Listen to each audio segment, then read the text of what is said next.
YouTube friends, I'm Mark Millian for CompuMove Systems. What I have for you today is a look at CompuMove's work event type setup.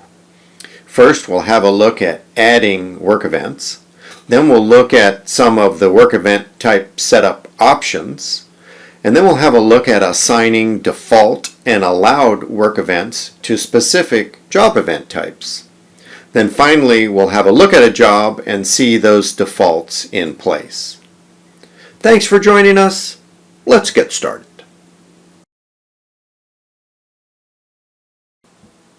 So work event types are configured through the Setup menu. So I'll start by going to Setup and I'll go to Work Event Types. Of course, being able to edit this is subject to user permissions. So what we're going to do here is we're going to add another event type to this list. So what I've got in front of us is the default list, which is quite minimal. I would expect that as your CompuMove evolves over time, you could have a substantial number of work events. It wouldn't be at all surprising to have 20 or 30 different work event types. And that's because not every pickup is the same. You might have a pickup for storage, you might have an APU if you're a carrier agent, you might have a crate and freight pickup, and you'd want to be able to look on the schedule and see those as discrete different kinds of work events. And so that's why we want to go into the work event screen here and set up types for the different distinctions so that when we look on the schedule we can tell what we're supposed to be doing. So in this case, I'm going to add a work event type for an office move.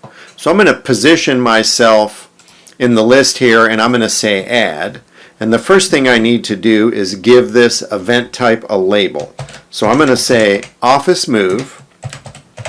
There is a 10-character limit to this description. So you're going to have to make it fit in there, and that's of course because on the dispatch screens, real estate's quite precious, screen real estate, and so we do limit that to 10 characters. The next thing up is the schedule type. And so there's a pull-down list here, and these are basically classifications. So all the different kinds of packing would go into the packing type. And in this case, since this is a move, since this is an office move, I'm going to pick the move pickup type. There's some other types. There's obviously delivery and unloading and unpacking, and a couple special purpose types. One for warehouse, one for a hauling event. Those do have their special purposes. I'm going to go ahead and choose the basic one here and say move pickup. The next classification is the weight type. This is really for the capacity management system. If you go into scheduling and you go into the calendar view and you start working with capacity limits, then that's where this is controlled. So I'm going to just leave that blank for the office move type. The next choice up is this to be included in capacity in general? Meaning when I go and look on the scheduling screen and I look at the number of jobs I'm committed to and the men and resources I've committed, does it show for capacity? I'm going to go ahead and say yes. Then the last one tells us whether this has ever been used in this database. Of course, this is a brand new work event type, so it has not. The final thing to do in terms of setting these up is to choose a color. So I click onto the event label and then I'll use the color wheel and let's make that this dark blue or almost purple. So I've got office move there in the move pickup classification. I don't have it in a weight type classification and I do want yes for capacity. So I'll go ahead and save. So once I've done that, now I've got a new work event type that has been created that's going to be available for use. The next part of that is to do work event assignments according to job type. So I'm going to go to the second tab here. And if you look at this screen, on the left-hand side we've got the job types listed. And then next to it we've got default work events. So what a default work event type means is the work events that a new job is going to be born with. For example, right now you can see on a local move hourly we've got packing and local move. So if I go to work and I go to new job and I start a local move, then when that job opens here in the work activity area I've got those two event types. I've got packing and local move because they were set for the default event types for that kind of job. So let's go ahead and add the office move event type that we just made to the office move job type. You can see here's the office move job type, and you can see there are no defaults at this time. So I'm just going to check on office move, and then so that will add it as a default. There's two things going on here. There's this idea of default, and there's this idea of allowed. So the defaults are the ones that are going to appear every time you start a new record. And the alloweds are the ones that are going to be available to you when you're working in a given job type and you want to add a new event on the fly. So for example, for office moves, we would never do a hauling event. That's just not going to happen for an office move. So I'll go ahead and uncheck that. And that's all I need to do. I can decide for myself which ones are going to be allowed.